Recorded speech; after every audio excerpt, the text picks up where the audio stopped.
Sulat ni Pablo sa mga taga-Efeso. Unang kabanata. Bati ni Pablo na apostol ni Hesukristo sa kagustuhan ng Diyos sa mga banal at matapat kay Hesukristo na nasa Efeso.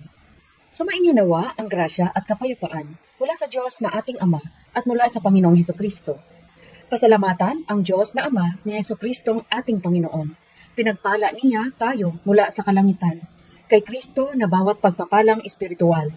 Hinirang na nga niya tayo sa Kanya bago pa nilalang ang mundo, upang tayo'y maging banal at walang kasalanan sa paningin niya.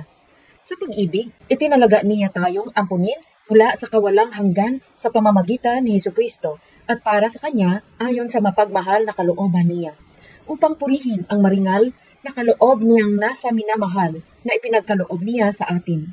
Sa Kanya natin nakakamtan ang katubusang pinagtibay sa dugo niya, ang kapatawaran ng ating mga pagkakasala, ayon sa yaman ng Kanyang pag-ibig na pinaapaw niya sa atin. Sa lubos niyang karunungan at kaalaman, ibinunyag niya sa atin ang Kanyang mahiwagang balak, ang kagandahang loob na inilagay na niya kay Kristo. Hinangad na niyang buuin at pag-isahin kay Kristo sa kaganapan ng panahon, tanang bagay sa langit at sa lupa.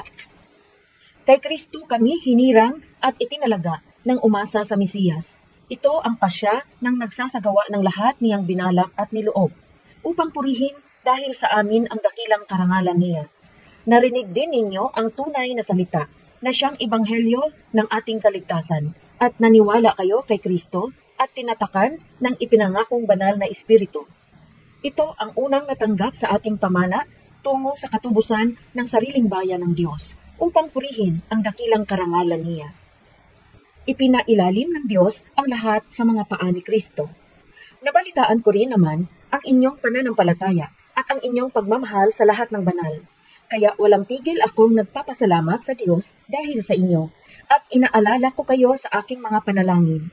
Bigyan nawa kayo ng Diyos na Ama ni Hesukristong Panginoon ng karunungan at pagtuklas na bunga ng Espiritu upang lubusan ninyo siyang makilala. Liwanagan nawa niya ang inyong mga kalooban upang malaman ninyo kung ano ang aasahan ninyo sa pagkatawag niya sa inyo, kung ano ang kayamanan ng maluwalhati niyang pamana sa mga banal, at kung ano ang sobra-sobra niyang lakas alang-alang sa atin na naniniwala. Ganoon nga ang lakas ng kanyang kapangyarihan na muling bumuhay kay Kristo at nagluluklok sa kanyang kanan sa langit, sa ibabaw ng lahat ng pamunuan, kapangyarihan, lakas, kapanginoonan at ng anumang may pangalan at kinikilala hindi lamang sa mundong ito, kundi pati na sa darating. Ipinailalim ng Diyos ang lahat sa kanyang paanan. At inilagay naman siya sa itaas ng lahat bilang ulo ng iglesia. Ang iglesia nga ang katawan niya, at sa iglesia natatagpuan ang kabuuan niya na siyang lubusang pumupuno sa lahat. Ikalawang kabanata. Naligtas kayo ng walang bayad. Mga patay kayo noong una dahil sa inyong mga pagkadapa at mga kasalanan. Ang mga ito ang inyong tinahak noon. Sumang-ayon kayo sa takbo ng daigdig na ito at sinunod ang pinuno ng daigdig ng mga espiritu. Ito ang espiritong kumikilos sa mga taong swail. Tinahak din nating lahat noon ang mga ito. Sumunod tayo sa mga pagnanasa ng laman at isinagawa ang mga kagustuhan ng laman at ng sariling isip.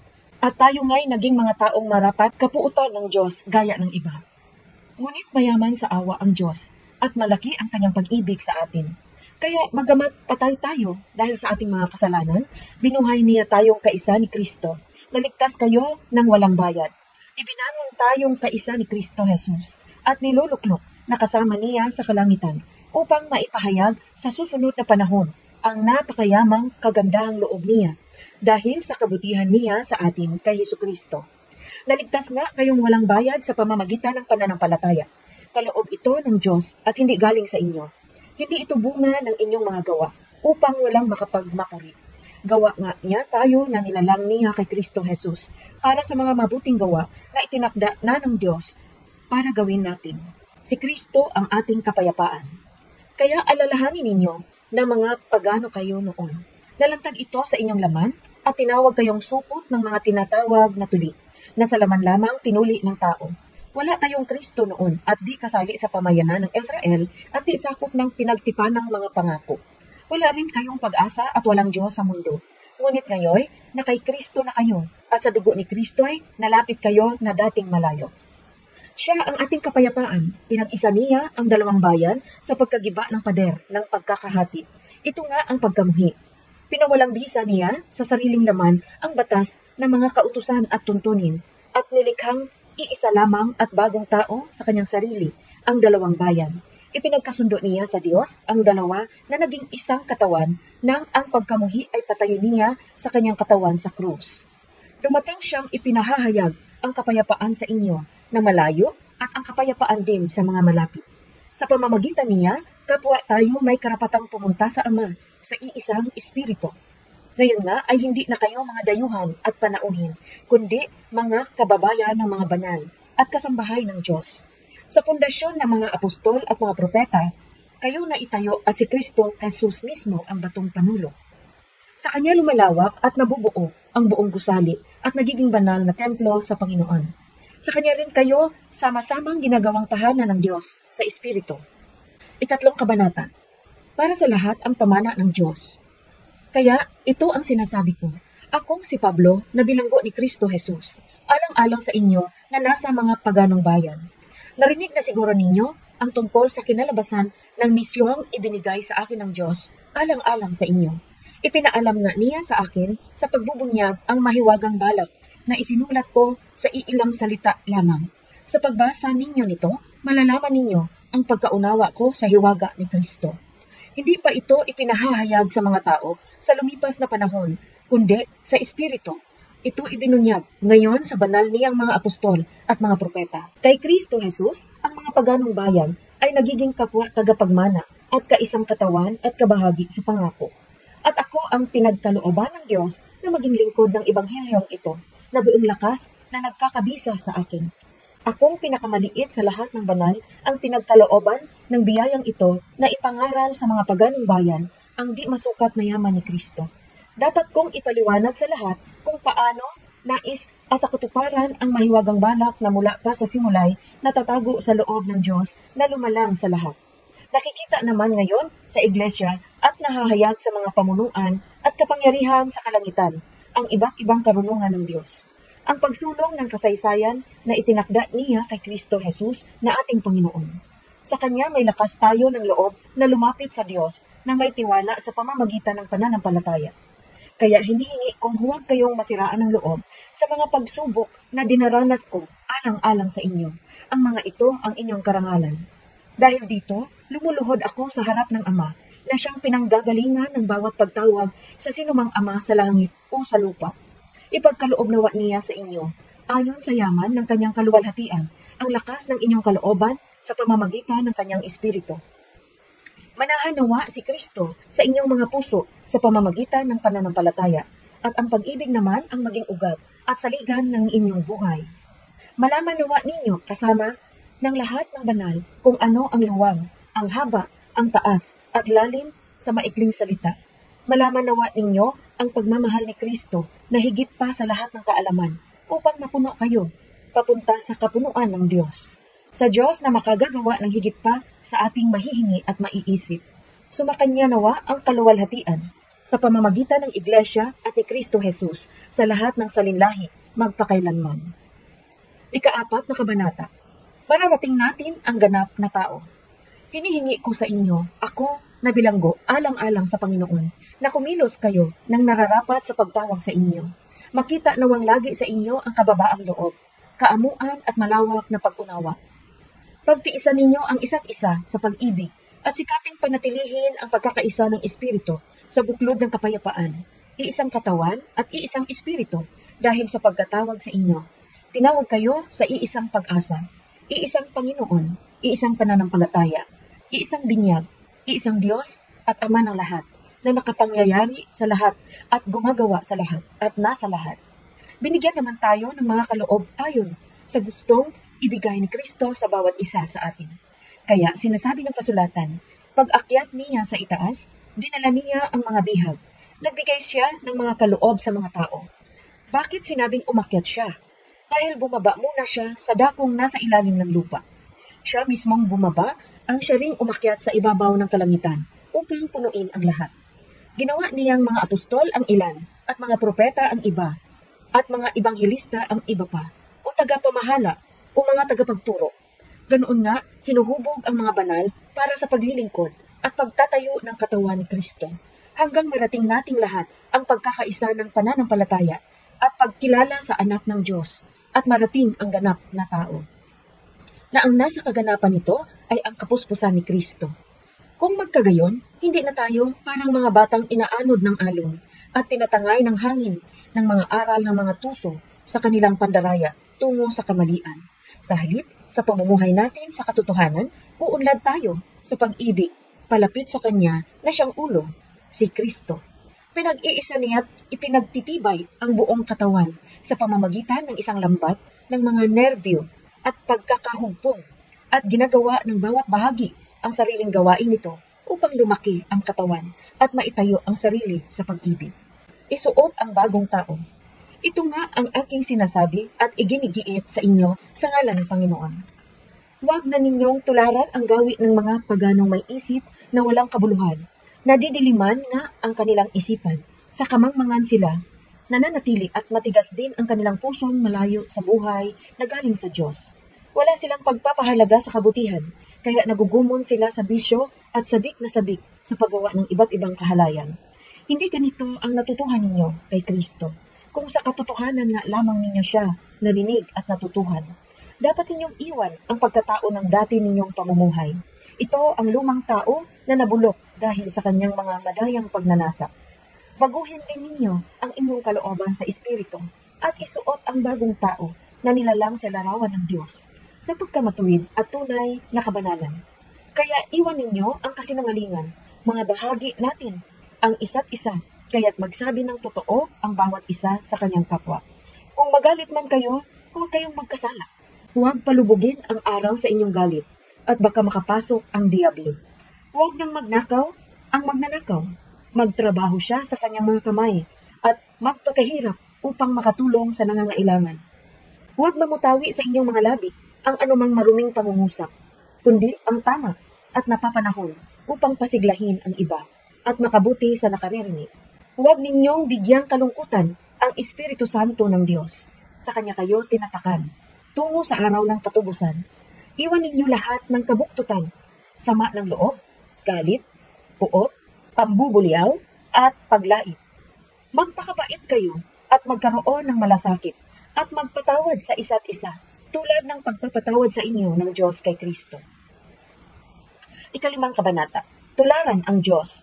Bilang mga minamahal na anak, tularan ninyo ang Diyos at mamuhay sa pag-ibig, gaya ng pagmamahal sa inyo ni Kristo.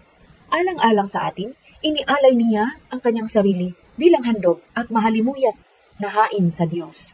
Huwag magbanggit sa inyo ang pambababae, ang kahalayan, ang kasakiman at iba pa, tulad ng nararapat sa mga banal. Ganito rin para sa anumang nakahihiya, mga salitang walang saysay at sobrang pagbibiruan. Sa halip, magpasalamat kayo. Alalahanin nga ninyo na hindi magmamana sa kaharian ni Kristo at ng Diyos ang nambababae, umahalay, o sakim na siya ngang sumasamba sa Diyos-Diyosan.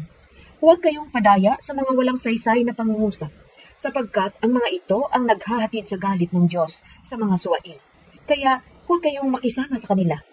Dati nga kayong karimlan, ngunit liwanag kayo ngayon sa Panginoon. Kumilos kayo bilang mga anak ng liwanag. At ang mga bunga ng liwanag ay lahat ng anyo ng kabutihan, kabanalan at katotohanan. Suriin ninyo kung ano ang kalugod-lugod sa Panginoon. Huwag makiisa sa mga walang bungang gawa ng dilim, kundi tuligsain ninyo ito. Nakakahiya ngang banggitin man lamang ang mga bagay na ginagawa nila ng lihim.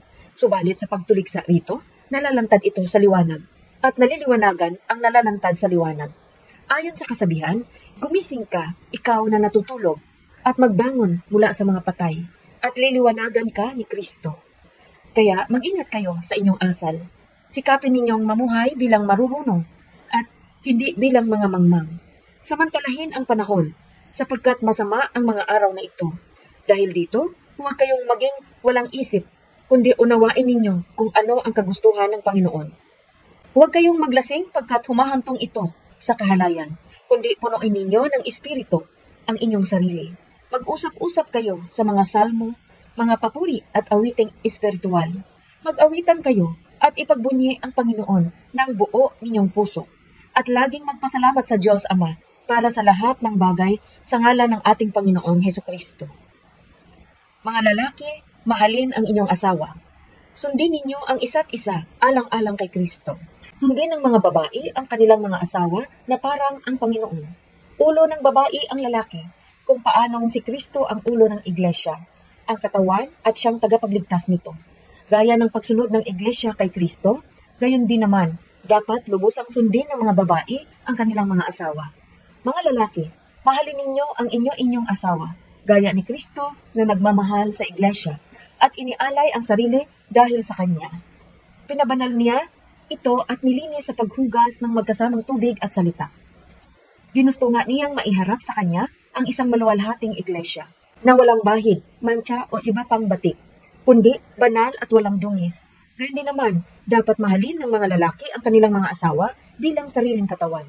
Nagmamahal sa sarili ang nagmamahal sa kanyang asawa. Wala ngang napupuot sa sariling katawan, ngunit pinakakain at inaalagaan niya ito. Ganoon din ang ginagawa ni Kristo sa iglesia, sapagkat mga bahagi tayo ng kanyang katawan. Nasusulat, sa pagsasaalang-alang dito, iiwan ng lalaki ang ama at ina at titisan sa kanyang asawa, at silang dalaway magiging iisang laman. Dakila nga ang lihim na katotohanan ito. Si Kristo at ang iglesia ang tinutukoy ko. Sa maikling salita, mahalin ng bawat lalaki ang kanyang asawa, gaya ng sarili, at igalang naman ng babae ang kanyang asawa. Ika-6 na kabanata. Mga anak, mga magulang, mga alipin at mga amo. Mga anak, sumunod kayo sa inyong mga magulang. Ito nga ang marapat. Igalang mo ang iyong ama at ina. Ito ang unang utos na may pangako sa pagsasabing upang mapabuti ka at humaba ang iyong mga araw sa lupa. Kayo naman, mga ama, huwag ninyong inisin ang inyong mga anak. Sa halip, turuan ninyo sila ayon sa mga turo at aral ng Panginoon. Mga alipin, sumunod kayo ng may tapat na puso sa inyong mga amo, sa lupa na parang si Kristo ang inyong sinusunod, ng buong ingat at paggalang. Maglingkod kayo hindi para magpakitang tao lamang, o para magbigay lugod sa mga tao, kundi bilang mga alipin ni Kristo na buong pusong tumutupad sa kagustuhan ng Diyos. Maglingkod kayo ng maluwag sa loob na parang sa Panginoon at hindi sa mga tao. Alam ninyo na gagantimpalaan ng Panginoon ang anumang kabutihang ginagawa ng tao, maging alipin man siya o malaya. Mga amo, ganito rin ang gawin ninyo. Iwaksi ang pananakot at alalahanin ninyo na may iisang Panginoon kayo at sila sa langit at wala siyang kinikilingan. Sa Panginoon, kumuha ng lakas. Sa wakas, sa Panginoon kayo kumuha ng lakas at sa bisa ng kanyang lakas. Isakbat ninyo ang mga sandata ng Diyos upang malabanan ninyo ang panlilinlang ng diablo, sapagkat hindi laman at dugo ang ating mga kalaban, kundi ang mga pamunuan at kapangyarihan ng mga pinuno ng mundong ito ng dilim. Sila ang masasamang espiritong nasa kaitaasan. Kaya't isakbat ninyo ang mga sandata ng Diyos upang sa araw ng kasamaan ay hindi kayo umatras at maging matatag pa rin kayo sa paggamit sa mga ito. Ang katotohanan nawa ang maging sinturon ninyo, kabanalan ang maging baluti ninyo, at ang pagkamasigasig sa ebanghelyo ng kapayapaan ang maging sapatos ninyo. Lagi ninyong hawakan ang kalasag ng pananampalataya para patayin ang lahat ng nagliliyab na palasok ng masama. Isuklob din ninyo ang helmet ng kaligtasan at hawakan ang tabak ng Espiritu na salita ng Diyos. Kaya lagi kayong manalangin sa Espiritu sa lahat ng inyong pagdarasal at kahilingan. Magbantay kayo sa gabi sa matiyagang pagdalangin, alang-alang sa lahat ng banal, at alang-alang din sa akin. Ipanalangin ninyo sa pagbuka ng aking bibig. Maipangaral ko ng walang takot ang lihim na yaman ng ebanghelyo. Ako'y embahador na nakakadina, alang-alang dito. Kaya manalangin kayo na maipahayag ko ito, gaya ng nararapat kong gawin. Gusto kong malaman ninyo ang tungkol sa akin at sa gawain ko. Ibabalita ito sa inyo ni Tikiko, na pinakamamahal na kapatid at tapat na lingkod ng Panginoon. Sinugo ko siya sa inyo upang balitaan kayo tungkol sa akin at aliwin ang inyong mga puso. Kapayapaan sa mga kapatid at pag-ibig na may pananampalataya mula sa Diyos Ama at sa Panginoong Hesukristo. Nawa ang kagandahang loob ay sumasa lahat ng nagmamahal sa ating Panginoong Hesukristo ng may pag-ibig na walang maliw.